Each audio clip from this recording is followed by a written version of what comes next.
we've only kind of covered this from um, maybe just a basic perspective, maybe in anatomy and physiology, right? But um, sorry, can you guys see the PowerPoint? Just want to make sure you can see it. Yep. Bingo. Cool. Thanks. All right. Um, so basically, I think you guys may have actually covered this in a basic sense, and we're going to get a little bit more detailed here today.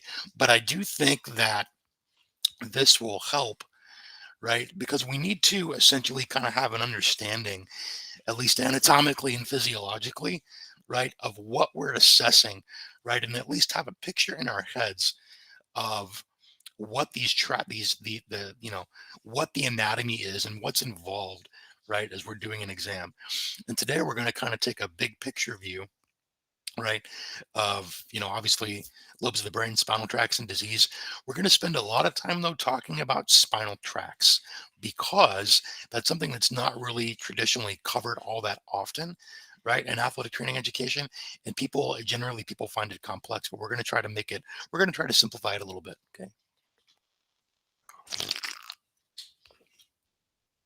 All right. So guys, we know, right, if we go back and we think about the nervous system, if we really try to kind of do a little bit of review, right, and we think about how the nervous system is laid out, okay, what we know that any stimulus, right, from the outside environment enters the nervous system through the receptors, obviously in the skin, through peripheral nerves. So if I'm touching the table, I can feel, right, I can feel that I'm touching the table that I'm sitting at right now, right, and those that is being picked up by the receptors, right, from the outside environment.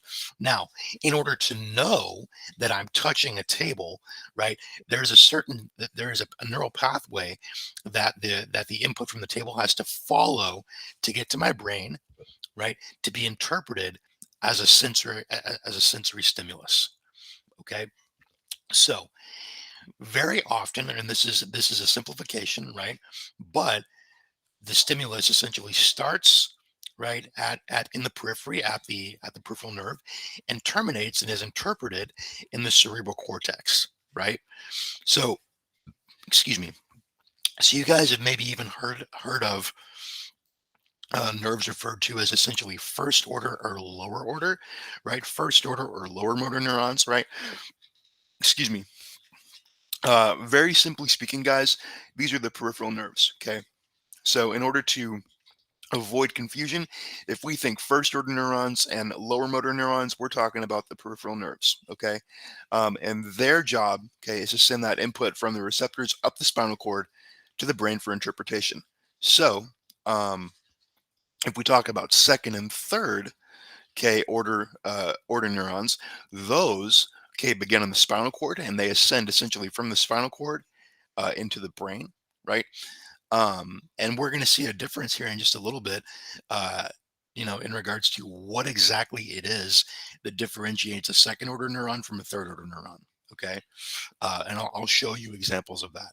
And truthfully, that's really just an anatomical detail, but I'm going to show it to you because you need to know exactly where these pathways go, right? And when we're doing our exam, how our exam, potentially can essentially reveal, right, where the problem might be.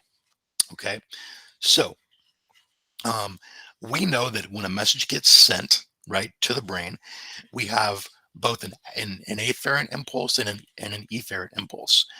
And obviously, I mean, it's right here on the slide, but have you guys heard the term, or is anybody confused about what the difference between afferent and efferent is? And if you are, that's not a problem. Let me know, and we can actually talk about that. We can discuss it, right? What's the difference between afferent and efferent?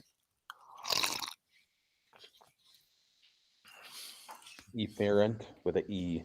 Doesn't that exit the spinal cord? Okay, That's like motor action. okay, that's your descending response, correct, Bennett? So that's as we're going to see here in a minute, that's the response that travels from the brain back down the spinal cord out to the peripheral nerves. Okay, so that's generally going to be our motor response, and So putting your hand on a hot stove and pulling your hand away, right? That is an efferent impulse, right? So an afferent impulse, okay, travels from the peripheral receptor up to the brain. So afferent, okay, up to the brain, right? Efferent, away from the brain and back to the peripheral nerve. Okay. All right. Cool. And if that's not clear, stop me. All right. Okay. Lobes of the brain, guys. Here's the deal. All right. So, I know that we kind of went over this last time. We're going to focus a lot, and I don't know if you guys can. I don't know if you can see my cursor, but there is. We're gonna talk a lot today about uh, these two strips of brain known as the precentral gyrus and the postcentral gyrus. Okay, these two guys are huge in regards to both motor and sensory function. Okay, we're going to talk about them a lot because the vast majority of these spinal tracts, right, that we talk about are going to terminate in either the precentral gyrus, which controls motor function, or in the postcentral gyrus, which controls a lot of our sensory function. Okay. So really important to know those two guys because we're going to talk about them quite a bit, right? We know that obviously the temporal lobe, occipital lobe, for example, has a big impact on vision. The frontal lobe itself is where a lot of our executive functioning and planning comes from, right? So we know that a lot of these lobes have different functions. Um, the temporal lobe, for example, um, is going to help us out with sensory interpretation and auditory memory, right? There are a couple of, and we'll talk about this more here in the next week or so.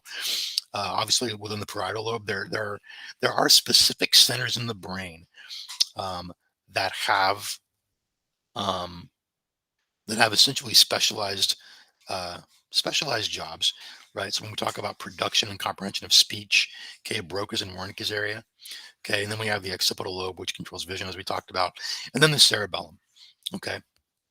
So, and as we move along in the course, we're going to talk about differences clinically between central causes of balance dysfunction and peripheral causes of balance dysfunction, right? Okay, so sorry if my dog's being loud. He's chewing on something next to me. Um, okay, so obviously, right, as we're about to see, right, we have a motor cortex in the cerebrum, right, and its function is essentially plan and coordinate voluntary movement, right? And then we have a sensory cortex, which is essentially our postcentral gyrus, right? And that actually is going to essentially help us relay, okay, sensory interpretation prior to planning motor movements. So we're going to talk about that a little bit more in a minute. Um, how many of you, when you took AMP, okay, remember this picture? Who remembers that? Has anybody seen that before? Vaguely remember it. Okay. Drew, what do you remember about this? This is one of those things that takes a few times to kind of get it, but Yeah, no, it was really more so just like the awkward, like foot, thumb, face around the sides with the words of what led to each thing more so yep, than anything. yep. So what they were trying to show you here, okay? What they were trying to show you in this picture, right, is the breakdown of the precentral and postcentral gyri. Okay. So if we look at this picture, okay, we see, all right, we see on the left. So first, starting with the yellow strip, okay, that's the somatosensory strip. Okay. So what they're showing you here is that in that postcentral gyrus right there, that is where all of our sensory function is interpreted, right? So and they're showing you that from the middle of the hemisphere laterally, that this is essentially where certain sensory interpretation, how it's essentially divided, dependent on the location, okay, on the postcentral gyrus. Does that make sense? So moving from medial, so closest to that central sulcus, right, to lateral. Okay. At the same time, if we take a look at the purple strip, okay, on the right, that, friends, okay, is the precentral gyrus, right? The precentral gyrus's job is to essentially regulate and plan motor function. Um, and so if we take a look at that, it's the exact same concept. Okay, starting medially, okay, toward the central sulcus, right? Um, trying to decide. Yeah. So ultimately, right, starting with obviously, um, you know, um, sensory and visual, or you know, facial and visual function, moving, kind of moving medially over to essential to sensory function. Now, there are there are interneuronal connections that help us essentially connect these two strips. Okay, um, but the bottom line, guys, I don't want you to get bogged down in the details of this, but know the one thing that you need to know, okay, is that our precentral gyrus controls is where motor function is interpreted and planned. Okay, and our postcentral gyrus is where our sensory function is essentially interpreted. Okay, so precentral gyrus, motor, that is where we plan motor activity. Okay, postcentral gyrus, where we interpret sensory activity. Okay, any questions about that? Because you guys are going to see this many times over, potentially in more school or in your future career. And I feel like when we teach anatomy, we don't really do a good job of explaining what the hell this is. We just show you a picture, be like, here's this, but we don't necessarily explain what it is. Okay, and so I don't know if that's helpful. Any questions about that before we get into kind of the meat and potatoes of this? So, no, any questions about this, guys? Pre is motor and post is sensory. Just to Yes, be sir. clear. That's correct. You got it. You got it.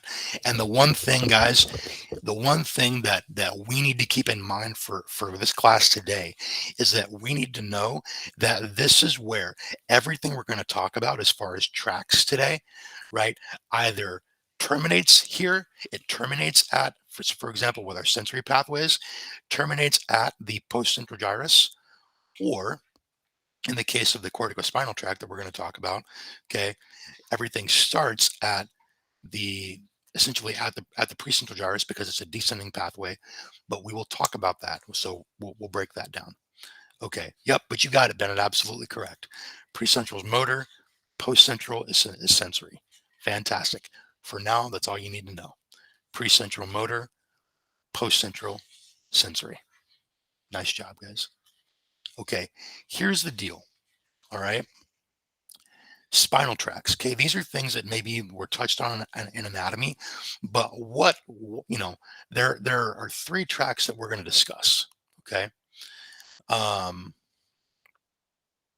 so ultimately, a spinal tract is essentially a group of nerve fibers. Okay, that essentially runs from the spinal cord either to or from a specific location in the brain, either being the precentral or postcentral gyrus.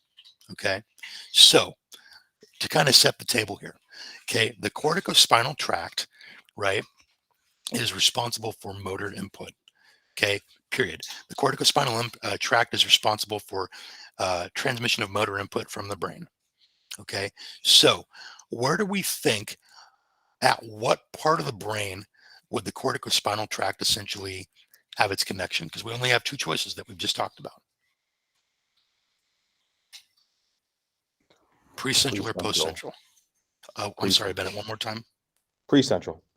Okay, very good. Yep. So we also know, right? We're also going to talk about two sensory tracts, right? The spinothalamic tract and the dorsal medial column lemniscus system. Don't let that. That's a long one, but some people just call it the medial lemniscal system. It's just a sensory pathway. Okay, but they have different jobs, and we'll talk about that in a second. So, where do we think that these two tracts, spinothalamic and dorsal medial lemniscal, where do we think they would terminate in the brain? We have two choices.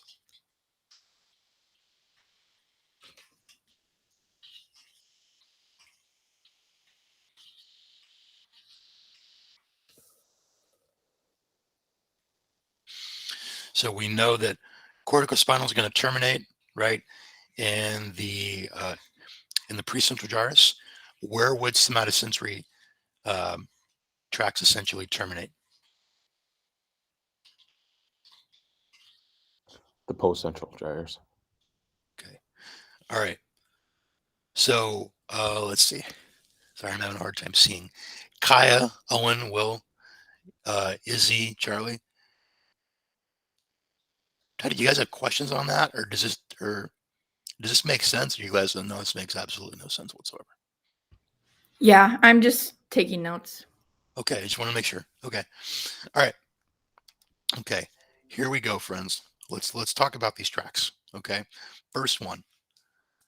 So the dorsomedial lemniscal pathway. Okay. The bottom line, okay, is that the dorsomedial lemniscal pathway is a sensory pathway. Okay. It's an ascending pathway. All right. So it travels essentially from the dorsal horn of the spinal cord all the way up, okay, to our precentral gyrus. I'm sorry, postcentral gyrus. Forgive me. Now, here's the thing. One thing that you guys are going to see in some of the anatomical diagrams that we're going to look at today, you're gonna see a point, okay, at which many of these pathways they're going up, going up, going up, and then they just cross over. Okay, so anytime a pathway crosses over, we're going to use a word called decussation. So if a pathway decussates, that just means that it crosses to the opposite side. Okay, and many times these pathways decussate or cross, right, either at the level of the medulla and or potentially even, uh, the basically um, at the hindbrain, so the lower levels of the brain, so the primitive brain. So we'll talk. I'll show you pictures of that in a second. So the terminal pathway, okay, for the dorsal medium lemniscal system, um, as well as the spinothalamic tract, as we'll see in a second, is actually the thalamus. Okay, so this actually terminates at the thalamus, right, and then the thalamus carries the uh, the impulses from this pathway, okay, to the postcentral gyrus. All right. So I'll give you guys a second on this slide before we move to the next one, and then we're going to go through kind of a diagram here. And I updated this, guys, so I will post this on Moodle today, so you guys will have it. Sorry, and then I'll put this recording up on YouTube as well for you guys. That way you can review this if you need to.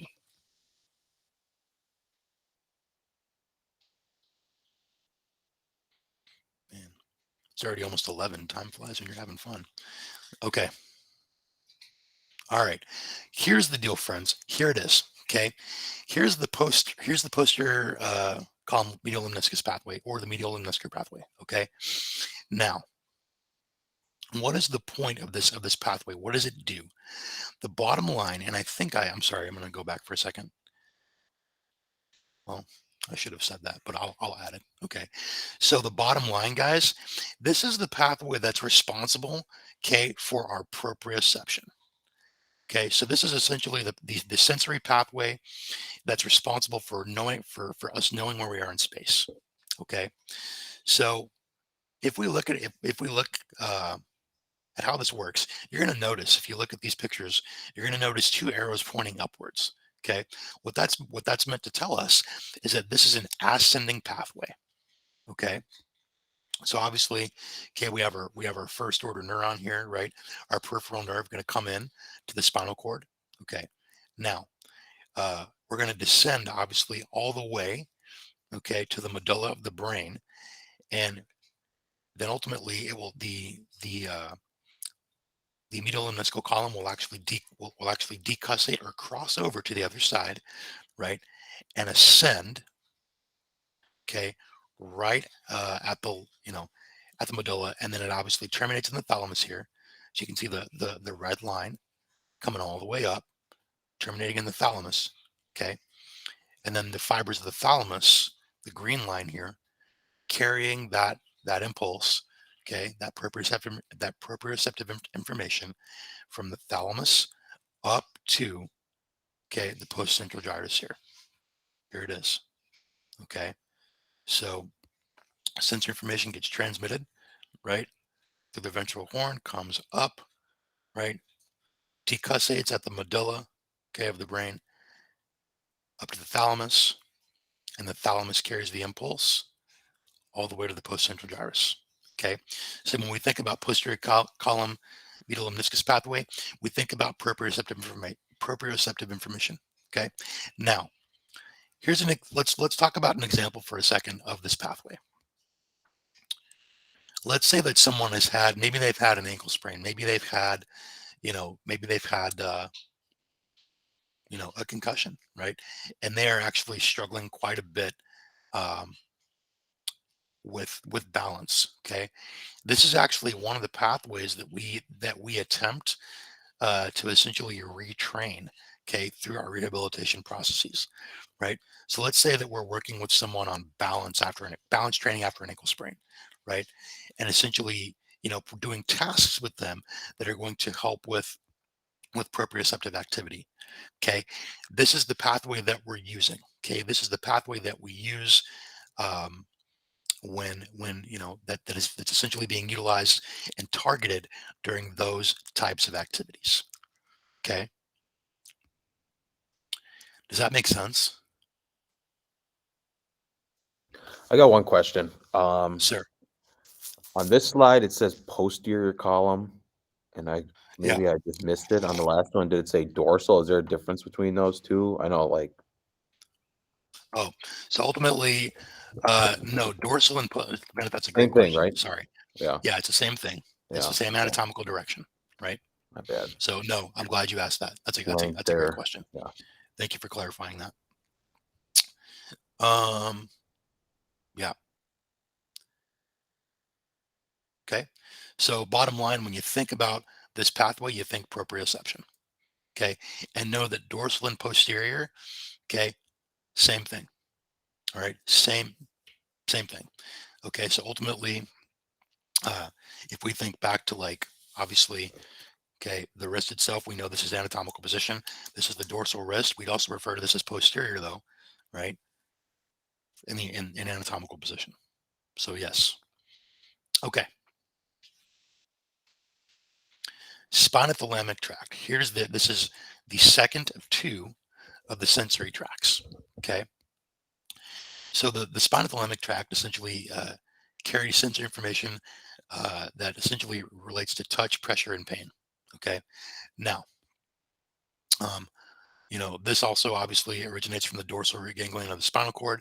And we're going to see in a second the difference, obviously, between sensory and motor input and where these messages are actually relayed at the level of the spinal cord. Okay. So spinothalamic, okay, touch, pressure, pain. Okay. This is going to essentially originate at the posterior aspect of the spinal cord, or the dorsal aspect of the spinal cord, same thing. So dorsal root ganglion, right?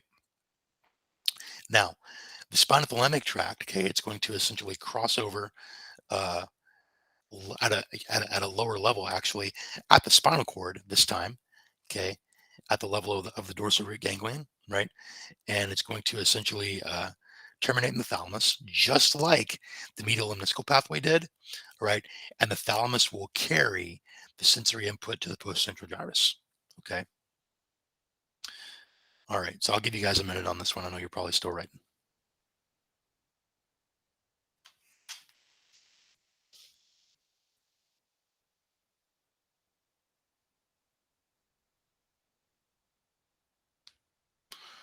Okay. So, yeah, I mean, guys, obviously, both sensory pathways are going to terminate at the thalamus here, right? And the thalamus carries you know, carries the input to the postcentral gyrus. Okay. So sensory tracts, thalamus, postcentral gyrus. Okay. Okay, here's a picture, right? Once again, arrow moving upward to show us, okay, that this is an ascending pathway. All right. So, guys, would the fibers in these two pathways that we've just talked about, are they going to be afferent or efferent?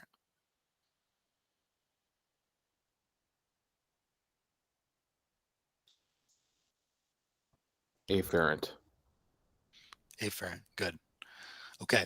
So I kind of hinted the other day too that in these sensory pathways we're going to kind of revisit some of those fiber types and modalities that you guys talked about. Okay. So we have obviously our A delta fibers here, right, that are myelinated, as well as our C fibers here. And so the spinothalamic tract here is going to contain mainly A delta and C fibers. Okay. Now, why does that make sense to you guys? Why does it make sense that the spinothalamic tract, if its job, okay, is to transmit information on pain, on touch pressure, right? These types of things. Why does it, excuse me, why does it make sense that these two fibers would be the ones that mainly comprise this tract?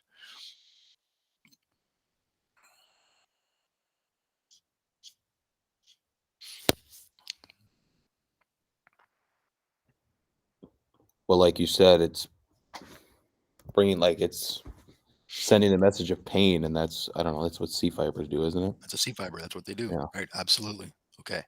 Yep. And then obviously sensory information like, you know, touch, pressure, temperature, these types of things. Those are going to travel, generally speaking, through our myelinated A delta fibers, right? And that is those, so the example being the hot stove, the hot stove example that we used 10 million times a year, right? Um, putting your hand on a hot stove, realizing that that's hot, right, and pulling your hand away. So utilization of those A delta fibers, obviously, to relay that sensation. Okay, so here's what's crazy, right? If you look at this picture, right, if you go all the way to the top, you see how, you see how there's this big, thick red line in the thalamus here, and the fibers of the thalamus are carrying that all the way to that postcentral gyrus here. You can see that here in the picture, right? So this is I mean, this is not easy, but if we just keep in mind, right, that the um the journey, right, the ultimate destination of these nerve fibers is the postcentral gyrus, right? That's really all we need to know. Okay, so nice job here. Okay, all right. This is the last of the three tracks we're going to talk about. Um, so this guy, okay, as opposed to the two that we've just discussed, okay, being our spinothalamic and our medial lemniscal pathways or tracks, right? Those guys are sensory.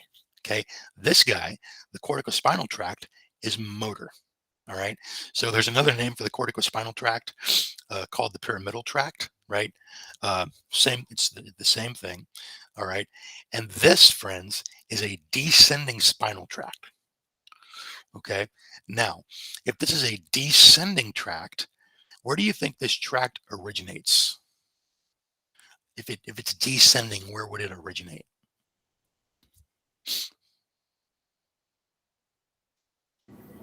The cerebellum, maybe?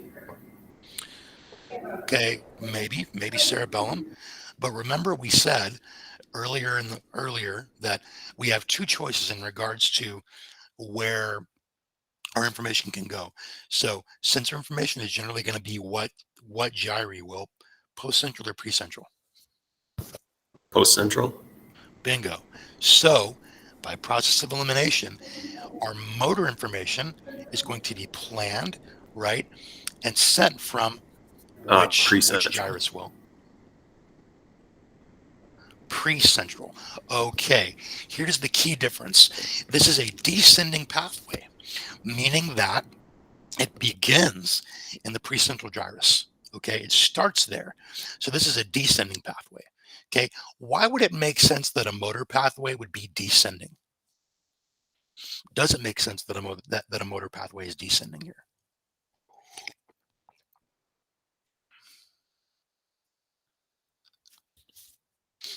Would it be because it has to send it out to the rest of your body, like your limbs, to move them? Right. Right. You can't, I mean, Izzy, you can't, I mean, yeah, absolutely.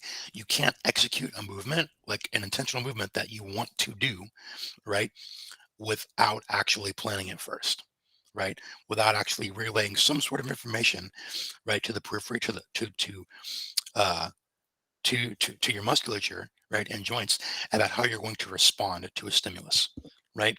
So this tract originates in the precentral gyrus, right, and is going to terminate obviously at the effector, generally speaking, in this case, a muscle, right? So we need to know and remember that the corticospinal tract, its main job is to relay motor impulses, right, to the peripheral nervous system, right, after those movements have been planned in the cerebral cortex, right, at the precentral gyrus. Okay, so the corticospinal tract, guys, this one is also it also crosses or decussates, right, and that happens at the level of the medulla, okay, of the brain. Um, and not anything that we're going to spend a ton of time worrying about, but the corticospinal tract essentially after it crosses into the spinal cord, it subdivides, right, into two different divisions: the lateral corticospinal tract and the anterior corticospinal tract.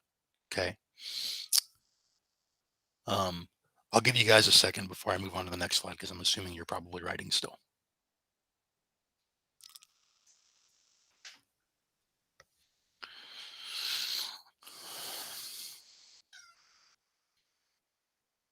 Okay.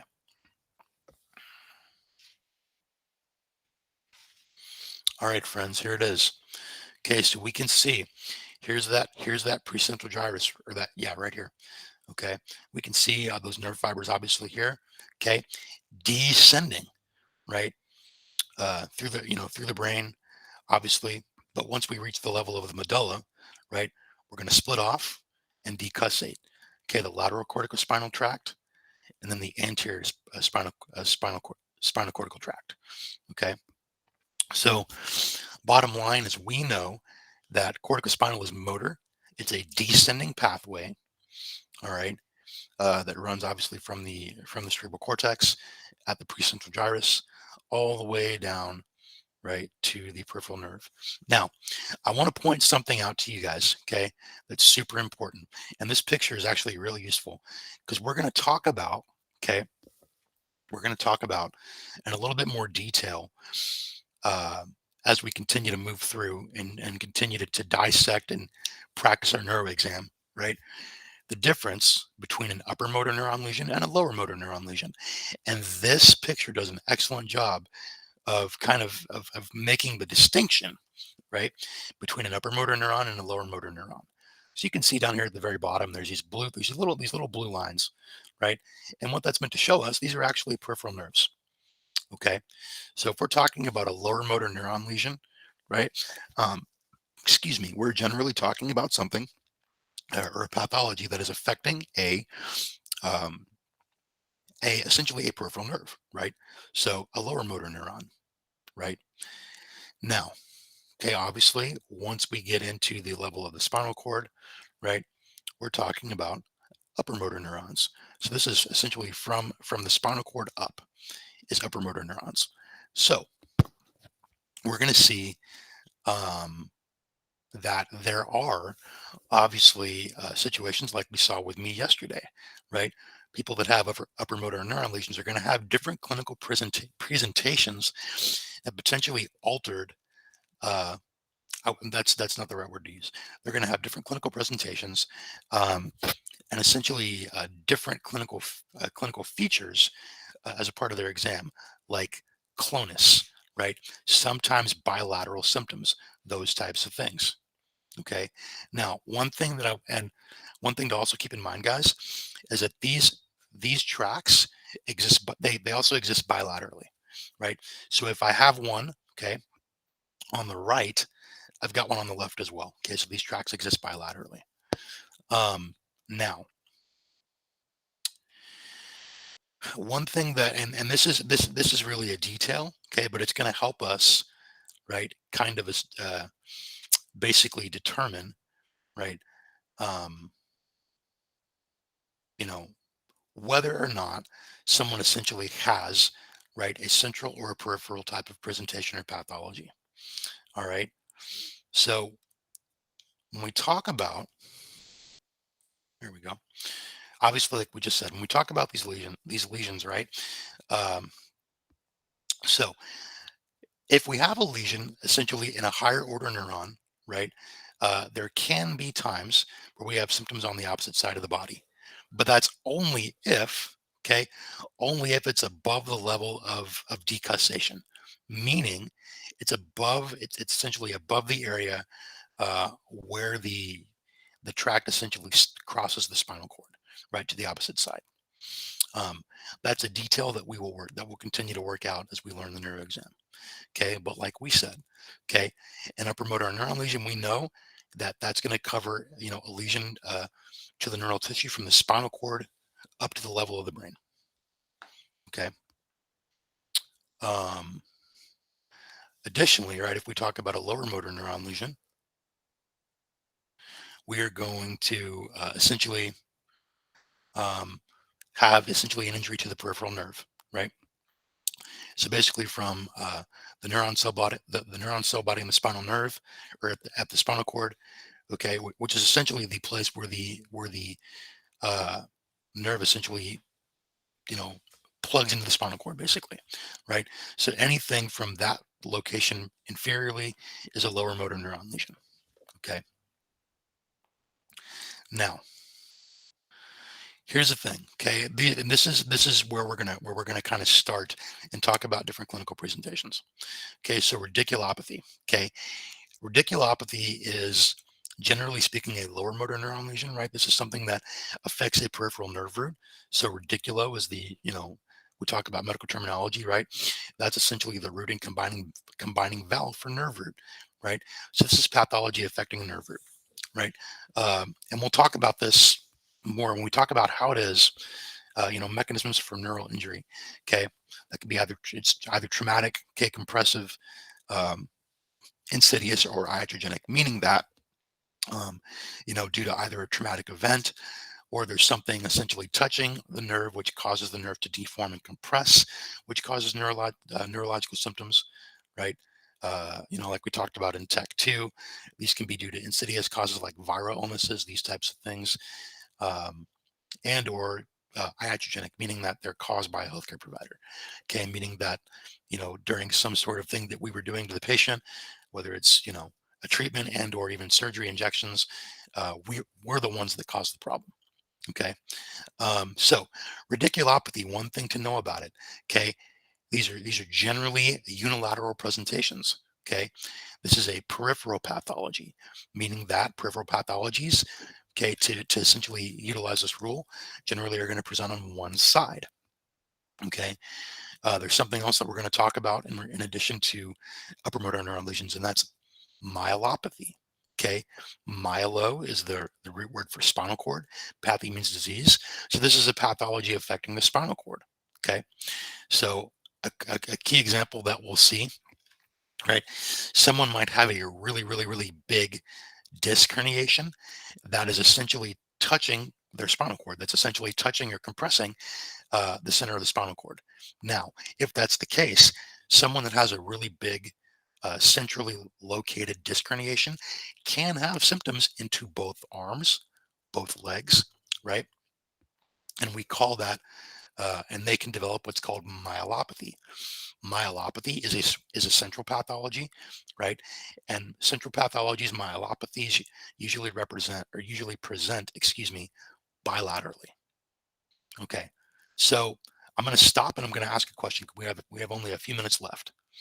I know this is a lot of information, and it's probably honestly kind of confusing, and I completely and totally get that if that's the case. Here's my question though. All right. So we have 3 tracks, 2 sensory, 1 motor. Okay. Really, the bigger point for application here. Do you guys kind of get, right, the difference between a central pathology and a peripheral pathology? What's the difference there? We just talked about it, but what's the difference? whether or not it involves the brain and the spinal cord. Okay. So yeah, well, so good. So something that's central would involve what then? If it's a central pathology, it would involve the brain and spinal cord, correct? Okay. So conversely, right, something that's a peripheral pathology is going to affect what generally? Like a singular nerve going, like it's not just the whole spinal cord. It's like a Bingo. singular nerve. Okay, just a singular nerve root generally, right? So the main differentiating factor between something that's peripheral versus something that's potentially central is the laterality of the symptoms. Yeah, does that make sense? So something that's peripheral, generally going to be on one side only. Okay, something that's central can present bilaterally, both sides. Okay, and this is key for you guys. Okay, star this, whatever, right? Highlight this, whatever you got to do. Okay. You need to, you will need to learn when doing your exam, you have to make sure that symptoms are not bilateral, because symptoms that are bilateral, excuse me, have so many different implications for how we manage them. For example, okay, for example, and I know we're at time, but this is where I'm going to stop. Okay. For example, um, if we have someone, let's say you're working a football game or whatever, right? Patient comes off the field and says, "Hey, can you look at me? My hands are numb. My hands are numb and my neck kind of hurts." Right? What's one of the first things on your differential list? Oh, you're muted, Izzy, if you're talking. Sorry. Would it be like myelopathy because it's bilateral? Okay, potentially myelopathic. Yeah, and we'll talk about this more, right? So let's say, because also he's a football player, presumably took contact or got hit. Now his neck hurts. He says his neck hurts and both of his hands feel funny, right? What do you think what might be causing those symptoms potentially?